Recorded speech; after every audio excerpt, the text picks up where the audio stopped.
चलिए बाबू लोग ध्यान दीजिए।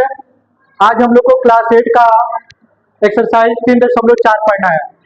इस एक्सरसाइज को पढ़ने से पहले हम लोग इसमें कुछ चतुर्भुजों के बारे में जानेंगे, उसके गुण के बारे में जानेंगे, तब इस चैप्टर को हम आसानी से बना सकते हैं।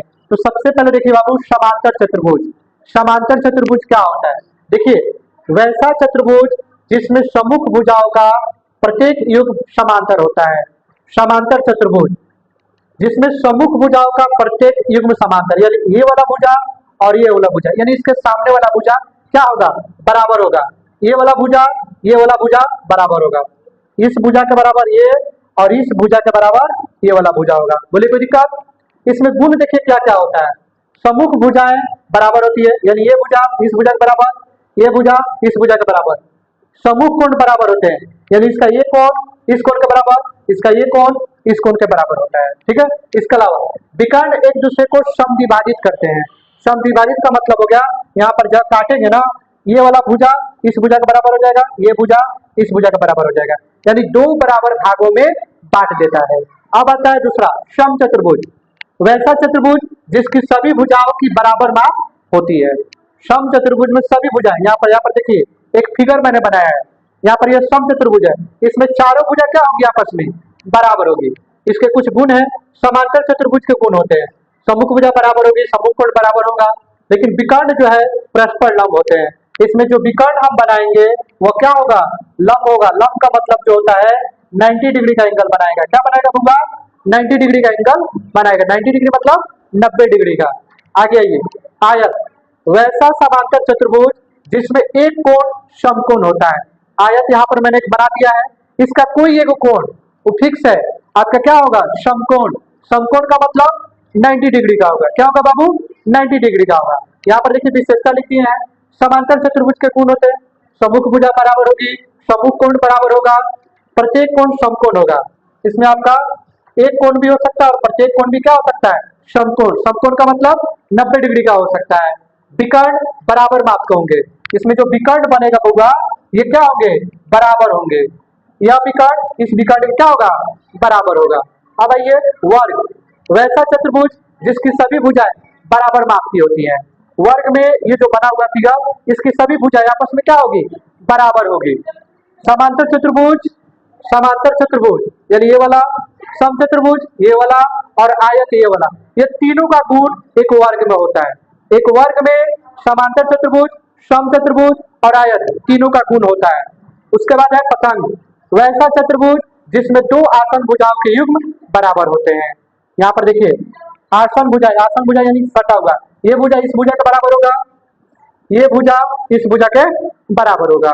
इसमें विशेषता में दिया गया है विकर्ण एक दूसरे पर लंब होते हैं। इसमें जो विकर्ण बनेगा होगा वह क्या होगा? 90 डिग्री का एंगल बनाएगा। ध्यान रखिएगा, 90 डिग्री का एंगल बनाएगा। कितना? 90 डिग्री का। एक विकर्ण दूसरे विकर्ण को समद्विभाजित करता है, यानी बराबर बराबर भागों में बांट देता है। यहाँ से यहाँ ये बराबर हो जाएगा, यहाँ से यहाँ ये बराबर हो जाएगा। यानी यहाँ इसके अलावा एंगल बी और एंगल डी, ये वाला एंगल और ये वाला एंगल बराबर होगा, लेकिन ए और सी बराबर नहीं होगा। ये एंगल और ये एंगल बराबर नहीं होता है। बोले कोई दिक्कत इसमें? बस इस चैप्टर को जानने के लिए इतना जानना जरूरी है। उसके बाद हम लोग अब इस चैप्टर को शुरू करेंगे। यहाँ पर मैंने क्वेश्चन लिख दिया है, उसके बाद अब हम लोग क्वेश्चन को देखेंगे। चलिए बाबू, अब हम लोग इस चैप्टर को शुरू करेंगे और इस चैप्टर का पहला नंबर क्वेश्चन बताइए, कथन सत्य है या असत्य है? पहला क्वेश्चन है, सभी आयत वर्ग होते हैं। आयत में देखिए बाबू क्या होता है, आयत में दो गो भुजा मतलब आमने सामने का भुजा बराबर होता है, लेकिन वर्ग में क्या होता है? चारों भुजा बराबर होता है। क्या यह पॉसिबल है? सत्य है? ये हो जाएगा आपका असत्य। क्या हो जाएगा बाबू? असत्य हो जाएगा, क्योंकि वर्ग के चारों भुजा बराबर होते हैं, लेकिन आयत में आमने सामने का भुजा बराबर होता है। ये भुजा इसके बराबर होगा, ये भुजा इसके बराबर होगा, लेकिन वर्ग में चारों भुजा बराबर होते हैं। नेक्स्ट क्वेश्चन है ये, सभी सम चतुर्भुज समांतर चतुर्भुज होते हैं। सम चतुर्भुज किसे कहते हैं बाबू? वैसा चतुर्भुज जिसकी सभी भुजाएं बराबर माप की हो। इसमें सभी भुजाएं बराबर माप की होती है। और समांतर चतुर्भुज में सम्मुख भुजाओं का प्रत्येक युग्म समांतर होता है, यानी ये वाला भुजा इस भुजा के बराबर होगा, ये भुजा इस भुजा के बराबर होगा। इसका देखिए सम्मुख बराबर होते हैं, सम चतुर्भुज के सभी गुण होते हैं। यहाँ पर देखिए समांतर चतुर्भुज के गुण किसमें? समचतुर्भुज में होते हैं। समांतर चतुर्भुज के सभी गुण किसमें होते हैं? समचतुर्भुज में होते हैं। इसलिए क्या हो जाएगा? सत्य हो जाएगा। क्या हो जाएगा बाबू? सत्य हो जाएगा। आगे देखिए, सभी वर्ग समचतुर्भुज और आयत होते हैं। अभी हमने देखा कि आयत वर्ग नहीं होता है, आयत वर्ग नहीं होता है।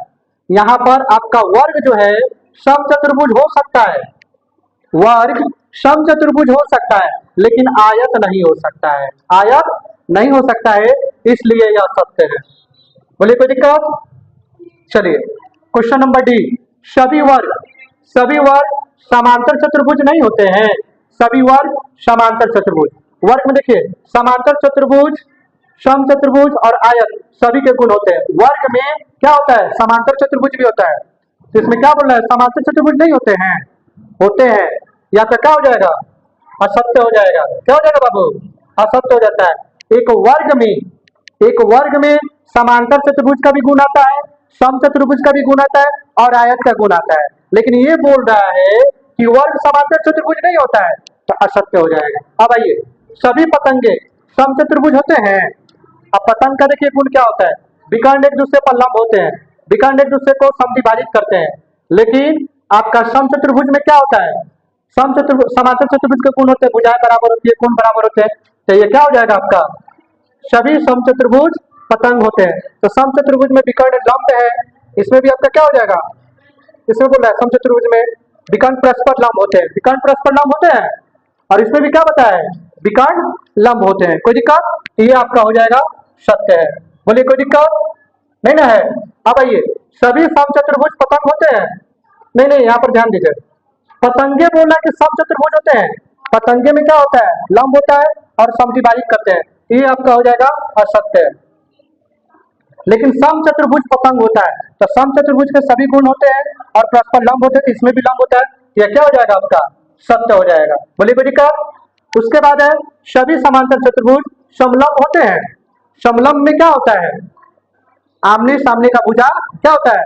समांतर होता है। तो सभी समांतर चतुर्भुज देखिए, समांतर चतुर्भुज में क्या होता है? यहाँ पे है सम्मुख भुजा बराबर होंगे, कोण बराबर होंगे, विकर्ण एक दूसरे को समद्विभाजित करते हैं। तो समलंब में भी वही होता है। तो यहाँ पे क्या हो जाएगा? सत्य हो जाएगा। उसके बाद है सभी वर्ग समलंब होते हैं। वर्ग भी क्या हो जाएगा? समलंब हो जाएगा। समान दूरी पे है आपका, समान दूरी पे है ना, यह भी आपका क्या हो जाएगा? सत्य हो जाएगा। बोले कोई दिक्कत क्वेश्चन नंबर 1 में? नहीं ना है? चलिए आप लोग इसका स्क्रीनशॉट ले लीजिए। चलिए ध्यान दीजिए बाबू, क्वेश्चन नंबर 2, उन सभी चतुर्भुजों की पहचान कीजिए जिनमें चारों भुजाएं बराबर लंबाई की होती है। चारों भुजाएं, तो देखिए बाबू, सम चतुर्भुज की चारों भुजाएं क्या होती है? बराबर माप की होती है। तो पहला में आंसर हो जाएगा सम चतुर्भुज। क्या हो जाएगा बुआ? सम चतुर्भुज। इसके अलावा आ जाइए बुआ, वर्ग, वर्ग की सभी भुजाएं बराबर माप की होती है। इसका आंसर वर्ग भी हो जाएगा। बोलिए कोई दिक्कत? क्वेश्चन नंबर 2, 4 समकोण होते हैं। तो बाबू 4 समकोण होते हैं। देखिए आयत में 4 गो समकोण, वर्ग में भी 4 गो समकोण, आयत में भी 4 गो समकोण और वर्ग में भी क्या होता है? 4 गो समकोण होता है। बोले कोई दिक्कत इसमें? नहीं ना है 2 नंबर में? चलिए स्क्रीनशॉट ले लीजिए। चलिए ध्यान दीजिए बाबू, क्वेश्चन नंबर 3, बताइए कैसे एक वर्ग एक चतुर्भुज होता है। एक वर्ग में क्या होता है बाबू? एक वर्ग में 4 भुजाएं होती है, उसलिए इसको क्या कहा जाता है? आप चतुर्भुज कह सकते हैं। एक वर्ग में, चाहे एक वर्ग में नहीं, एक चतुर्भुज में, एक चतुर्भुज में 4 भुजाएं होती है, इसलिए वह एक वर्ग है। कोई दिक्कत यहाँ तक? वर्ग में भी 4 भुजाएं होती है, चतुर्भुज में भी 4 भुजाएं होती है, समानता मिल रही है। इस प्रकार से एक वर्ग चतुर्भुज होता है। आइए समांतर चतुर्भुज कैसे होता है? एक वर्ग समांतर चतुर्भुज कैसे होता है? तो समांतर चतुर्भुज की सम्मुख भुजाएं, समांतर चतुर्भुज की सम्मुख भुजाएं सम्मुख कोण बराबर होते हैं, इसलिए यह समांतर चतुर्भुज हो जाएगा। यहाँ पर लिख देंगे एक समांतर चतुर्भुज के सम्मुख कोण बराबर होते है, इसलिए यह एक वर्ग है। उसके बाद आइए, एक समचतुर्भुज, एक समचतुर्भुज, एक वर्ग, एक समचतुर्भुज कैसे होता है? एक समचतुर्भुज की चारों भुजाएं आपस में बराबर होती है। एक समचतुर्भुज की चारों भुजाएं आपस में क्या होती है? बराबर होती है। यहाँ पर लिख देंगे, एक समचतुर्भुज की चारों भुजाएं बराबर होती हैं, बराबर होती है, इसलिए यह एक वर्ग है। अब बोल रहा है कि एक वर्ग आयत कैसे हो सकता है? तो एक आयत क्या होता है? एक आयत के चारों कोण 90 डिग्री के होते हैं, इसलिए यह क्या हो जाएगा? एक वर्ग भी हो जाएगा। एक आयत के चारों कोण समकोण होते हैं, समकोण होते हैं, इसलिए यह एक वर्ग है। बोले कोई दिक्कत नहीं ना हुआ? बस यही चीज बता देना था, कैसे एक वर्ग चतुर्भुज हो सकता है, समांतर चतुर्भुज हो सकता है, समचतुर्भुज हो सकता है, आयत हो सकता है। इस चीज को आप लिख देंगे तो आपका काम हो जाएगा। चलिए आप लोग इसका स्क्रीनशॉट ले लीजिए। चलिए ध्यान दीजिए बाबू, क्वेश्चन नंबर 4, एक चतुर्भुज का नाम बताइए जिसके विकर्ण एक दूसरे को समद्विभाजित करते हैं। किसके विकर्ण एक दूसरे को समद्विभाजित करते हैं, यानी बराबर बराबर भागों में बांटते हैं? तो समांतर चतुर्भुज के पहला आंसर हो जाएगा समांतर चतुर्भुज। क्या हो जाएगा बाबू? समद्विभाजित करते हैं। इसके अलावा समचतुर्भुज में भी क्या होता है? समांतर चतुर्भुज के कोण होते हैं, लेकिन परस्पर लंब होते हैं, इसको नहीं। आयत में देखिए, आयत का हो जाएगा बराबर करते हैं, वर्ग का भी करते हैं। ठीक है, कोई दिक्कत? अब आइए, एक दूसरे पर लंब समद्विभाजक। चलिए ध्यान दीजिए बाबू, एक दूसरे पर लंब समद्विभाजक होते हैं, इसमें आपका आयत हो जाएगा और समचतुर्भुज हो जाएगा। उसके बाद आ जाइए बुआ, बराबर हो, विकर्ण क्या हो?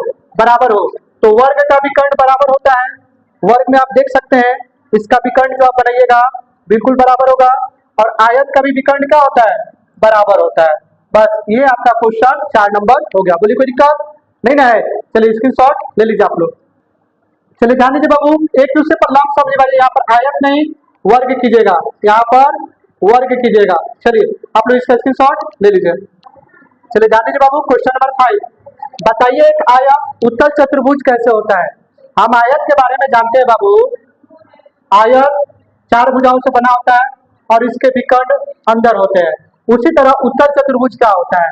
तो बाबू हम जानते हैं, उत्तल चतुर्भुज के विकर्ण अभ्यंतर, अभ्यंतर का मतलब भीतर, भीतर भाग में होते हैं, अभ्यंतर में स्थित होता है, इसलिए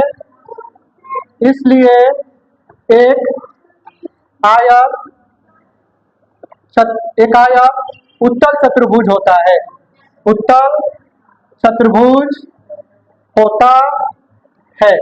बोलिए कोई दिक्कत हुआ? यानी कि इसका विकर्ण अंदर है। उत्तल चतुर्भुज का विकर्ण जो होता है, जिस फिगर में भी है, वह अंदर होता है, बाहर नहीं होता है, इसलिए आयत का भी विकर्ण अंदर है, तो हम कह सकते हैं कि एक उत्तल चतुर्भुज है। चलिए आप लोग स्क्रीनशॉट। चलिए ध्यान दीजिए बाबू, इस चैप्टर का लास्ट क्वेश्चन, एबीसी एक समकोण त्रिभुज है, एबीसी एक समकोण त्रिभुज है, इसका भी 90 डिग्री है। ओ समकोण सम्मुख भुजा का मध्य बिंदु है, इसके सामने वाला जो यह सम्मुख भुजा है उसका मध्य बिंदु है। बताइए कैसे ओ बिंदु ए, बी और सी से समान दूरी पर स्थित है? तो बाबू सबसे पहले देखिए, ये आपका कैसा दिया गया? सम्मुख भुजा है, आपको बताना है समान दूरी पे है।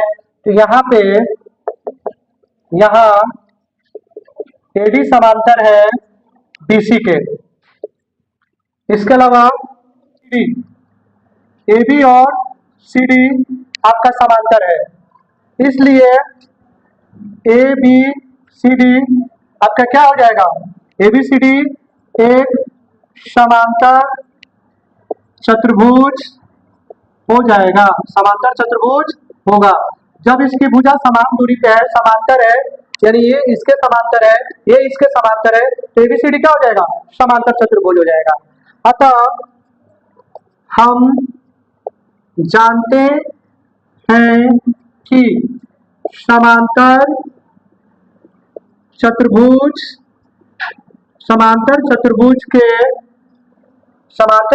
के विकर्ण एक दूसरे को समद्विभाजित करते हैं। क्या करते हैं बाबू, समद्विभाजित करते हैं। ये चीज हम नियम में पढ़ चुके हैं, समांतर चतुर्भुज के विकर्ण एक दूसरे को क्या करते हैं, समद्विभाजित करते हैं। इसलिए ओ ए और सी का AC का मध्य बिंदु है। हमको यही ना बताना था, और समकोण के सम्मुख भुजा का मध्य बिंदु है कैसे। तो बाबू जब यह आपका समद्विभाजित करेगा तो यह क्या करेगा, यह बिंदु दोनों को बराबर बराबर भागों में बांट देगा, इसलिए OAC का क्या हो जाएगा, मध्य बिंदु हो जाएगा। बोलिए कोई दिक्कत नहीं ना है। चलिए आप लोग इसका स्क्रीनशॉट ले लीजिए, वीडियो अच्छा लगा तो लाइक और सब्सक्राइब कीजिए। तब तक मिलते हैं हम लोग अगले चैप्टर में। धन्यवाद।